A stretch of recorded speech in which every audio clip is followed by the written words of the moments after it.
ayun, shoutout po mga kalingap. Dito po tayo para mag-reaction. Although late reaction po ito sa first vlog ni Kalingap Rob sa mga batang tinaguri ang zombie. Yung mga halos hindi umiimik kapag kinakausap. At iba na po ang tawag sa kanila ngayon. Tres Maria na po. Halika po, panoorin na po natin.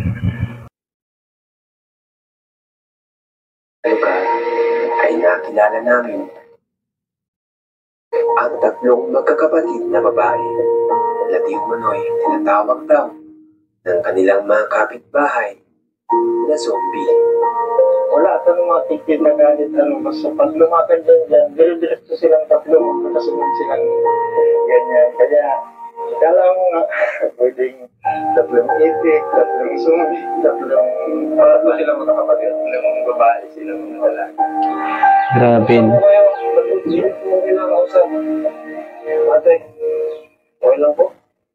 Mga dalaga na sila, mga kalingap, mga dalaga na sila. Pero hindi sana sanay na makipag-usap sa tao. Ilang taon ka na? Ilang taon ka na? Di mo na? Grabe naman. Tingnan niyo ako. Tingnan niyo ako. Ano ang dahilan bakit tinatawag sila ng ganito? Panoorin ang buong video and welcome to One Kalingap, One Family.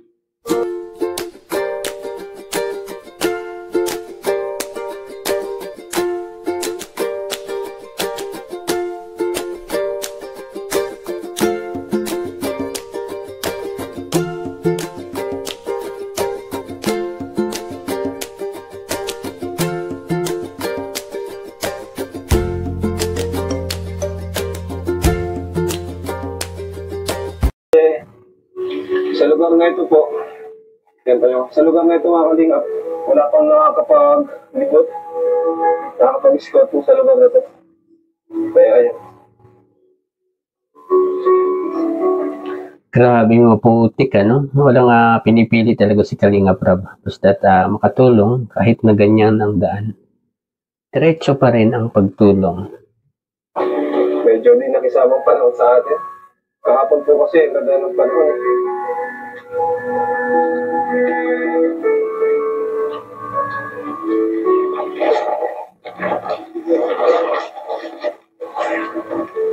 Kuya, wala ka kuya. Hindi ko naman daan. Tayo si kuya. Salamat kuya. Grabe ang daan, ano? At sabi ko po mga kalingap, ang nakatira daw po dito, yung pupuntahan po ito natin ay takot daw po sa tao. Kaya wala nakakalapit. Ngayon, tingnan po natin. Tingnan po natin kung ano yung kung paano natin sila kakausapin. Wala po ba?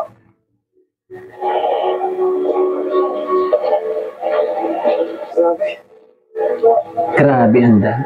Basta pag lumakan dyan, dire-diretso silang tatlo, magkakasunod silang ganyan. Kaya, kala mo nga, pwedeng tatlong itik, tatlong zombie, tatlong, tatlo silang magkakapatid, tatlong babae silang mga dalaga. Salamat po tayo. Grabe, ano? Kakaawa naman yun sila. Silang magkakapatid, no? Nasaan kaya ang mga magulang nila? Ba't pinalaki nila ng ganyan yung kanyang mga anak?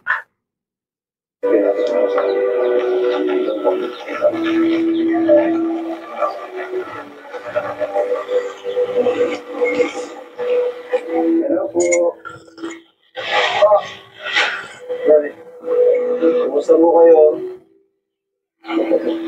Grabe mga kalingap, mga dalaga na yung mga bata. Pero hindi pa rin sila talaga maalam makipag-usap sa ibang tao.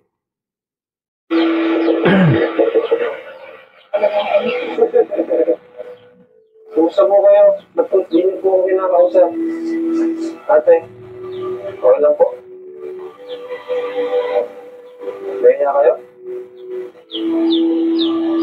Meron tayong kinakausap na kayo. Ano po pangalan niya, ate? Mila, sa apat. Melissa, ito na naman. Melissa, Bea, Chris, Bea. Opo. Bakit po hindi sila nagsasalita? Ano? Sige. Nag-aaral ba si Melissa po ito? Siya po yung panganay? Si Chris. Chris, nag-aaral kayo, Chris? Nag-aaral? Eskwela. Anong grade?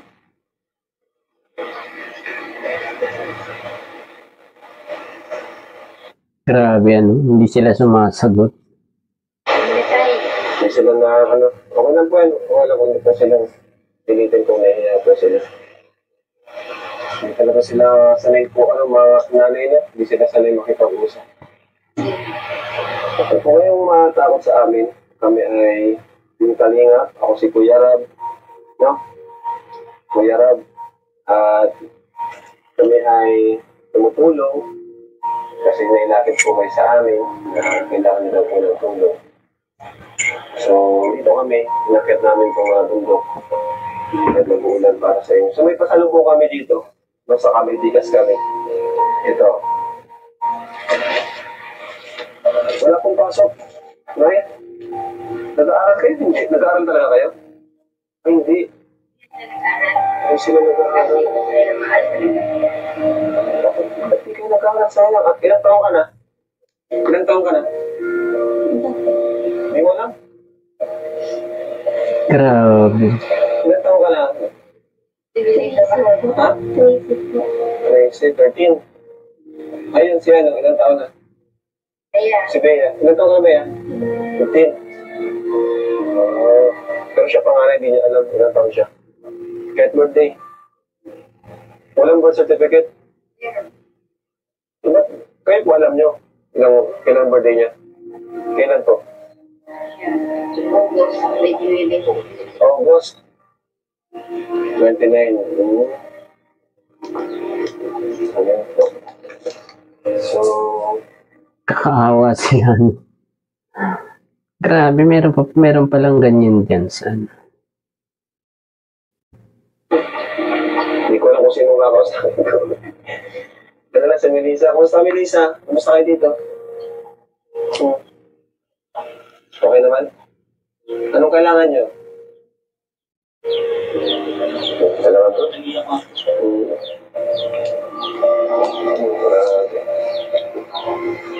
Kawawa naman po sila kasi hindi sila sanay makipag-usap sa tao, makipag-socialize. Dahil sa kahirapan, hindi makapag-aral. Bakit di po sila rin makapag-aral? Tapos di sila nagtigil. Ha? Nagtigil sila dito na mahirap. Mahirap ang buhay. Walang upang para. Kawawa naman yun. Pero gusto po nila mag-aral. Gusto ko. Alam nyo, balang araw, maging madaldal din po sila sa atin. Kasi, matakot naman ito. Tayo, may tingin Sige na. Ang laki.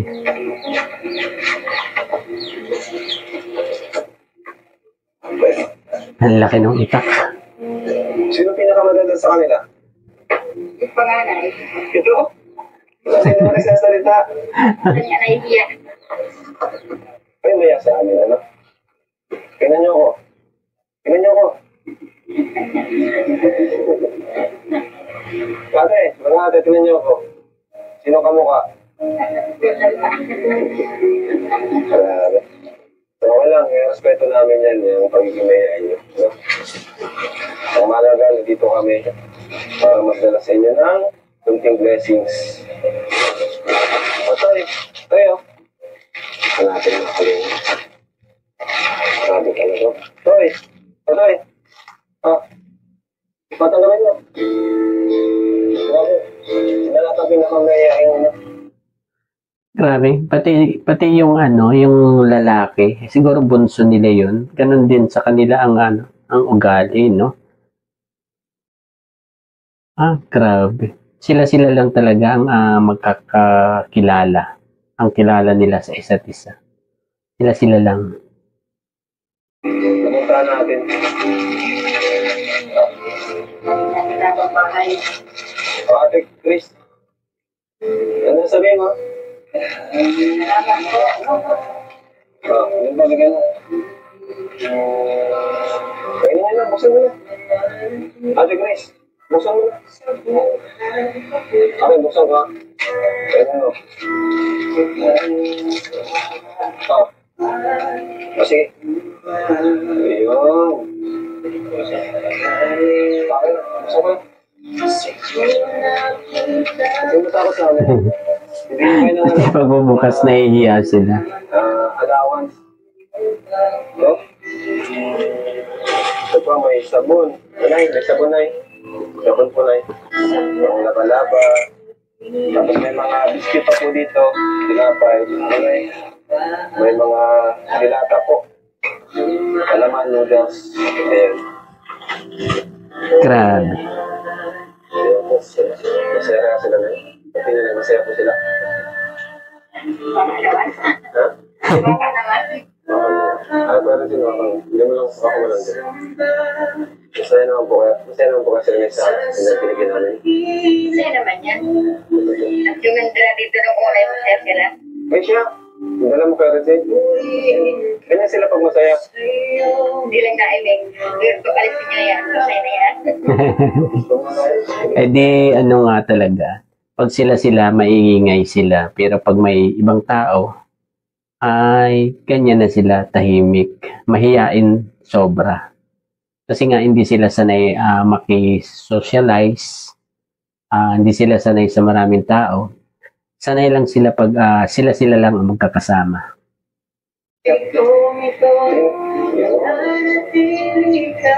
Sasanay rin yan.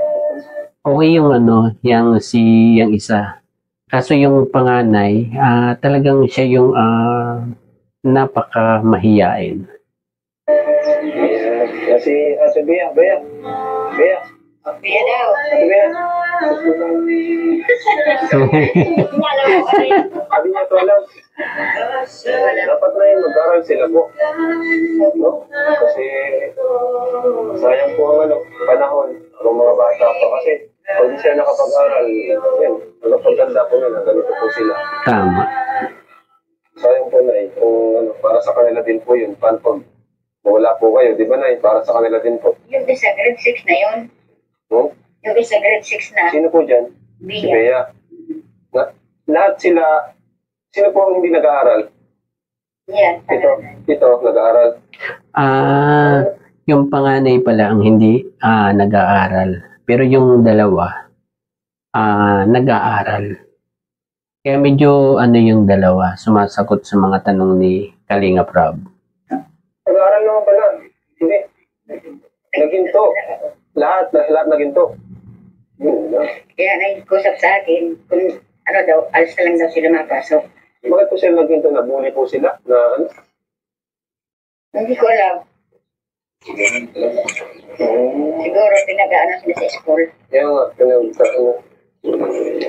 Posible. Itanong po, ganun.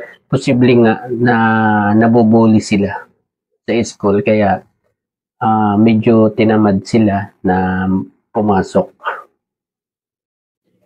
Kaya mas pinili nilang silang tatlo na lang.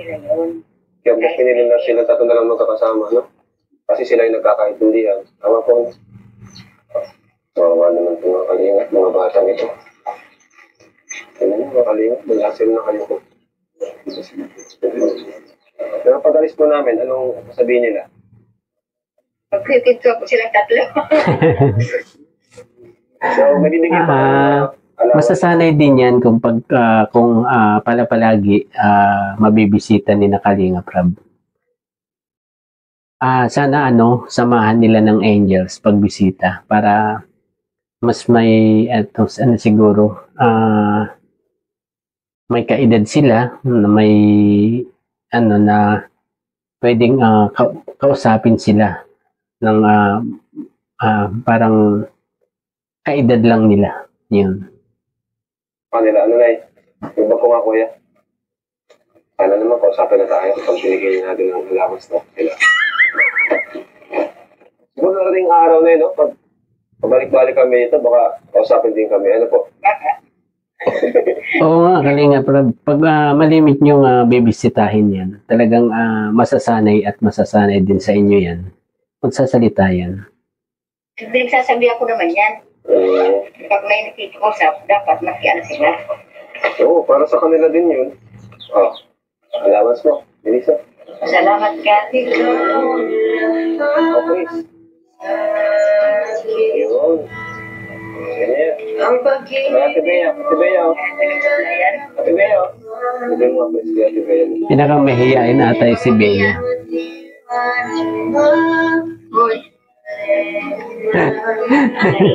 Natatawa na lang siya sa Kalinga. Lumaki sila lang nandito. Diba? Yung ibang kasama. At sa school pa, sinubukan nilang mag-school pero nabuli po sila. Kaya yun. Pero yun po, tulungan po natin sila mga kalingap na mamuhay po ng normal, na kagaya pa ng mga ilang kabataan na Halubilo. Sa mga kaedad po nila. So pwede natin silang ma-invite o isama sa mga lugar na.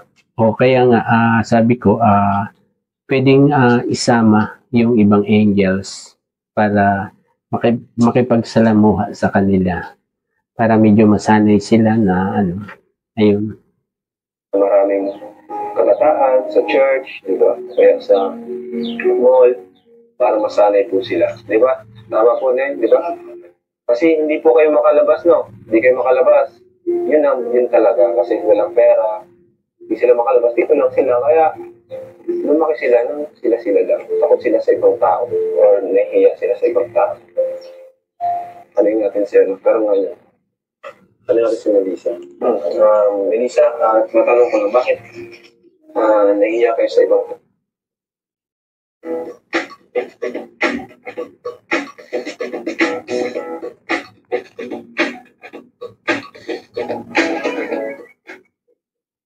tao? Or bakit hindi kayo nakipag-usap? Ano ka ba? Nabuli ba kayo? Hindi naman. Hindi ka lang talaga sanay. Ano masasabi mo sa Tinakalinga? Sa amin? Masaya ka ba? Ngayon? Nakakaintindi mo po sila ng Tagalog? Ano gusto mong sabihin, Melissa? So, Chris, ano gusto mong sabihin?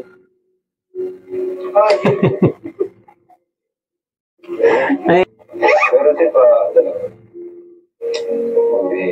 kawawa naman sila. Yung mission natin, hindi sila matakot sa ibang tao. Lalo sa mga pogi. Baka takot po sa mga pogi. Hindi po.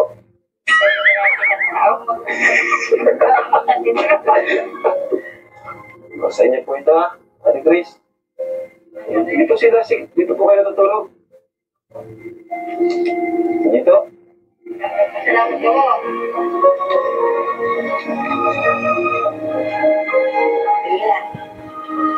Kaya sa sunod, hindi na sila may hiya. Ito po yung goal natin, mga kalihim. Sa mga bata ito.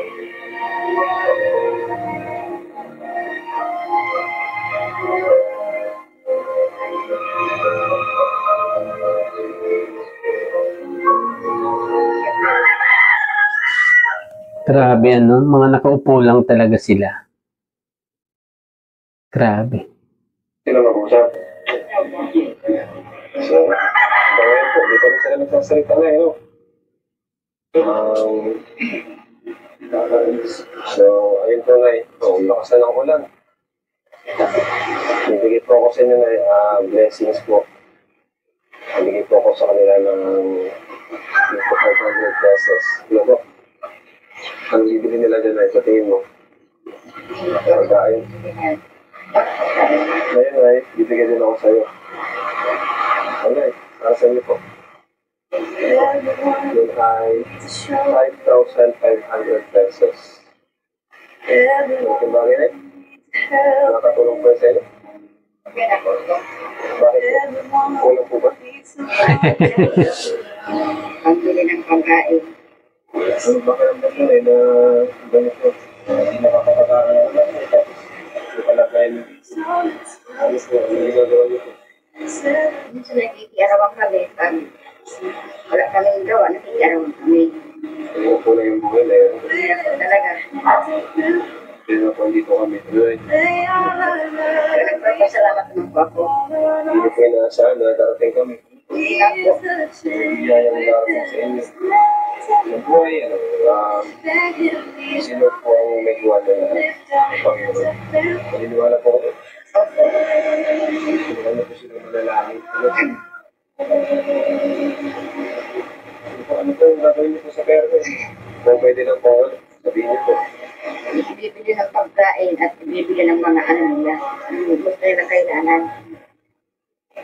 Tulad ng gamit, binilas. Bibili sa kanila. Ano mga pag-aaral po sila po? Sana sikapin naman makapag-aral sila. Ano masasabi niyo po sa amin po, sa Pintalinga? Nagpapasalamat ako sa inyo, lalo-lalo na sa mahal na Diyos. Kasi may nag-ano dito sa amin, nagtulog.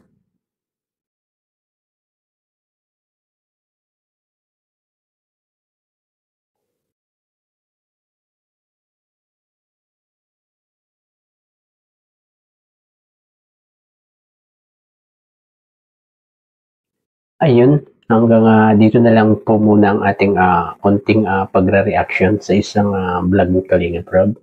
At ang masasabi ko lang, sana sa muling pagbisita ni Kalinga Prab dyan, hindi na sila gaano mahiya at masanay na dapat sila na pag-usap sa tao.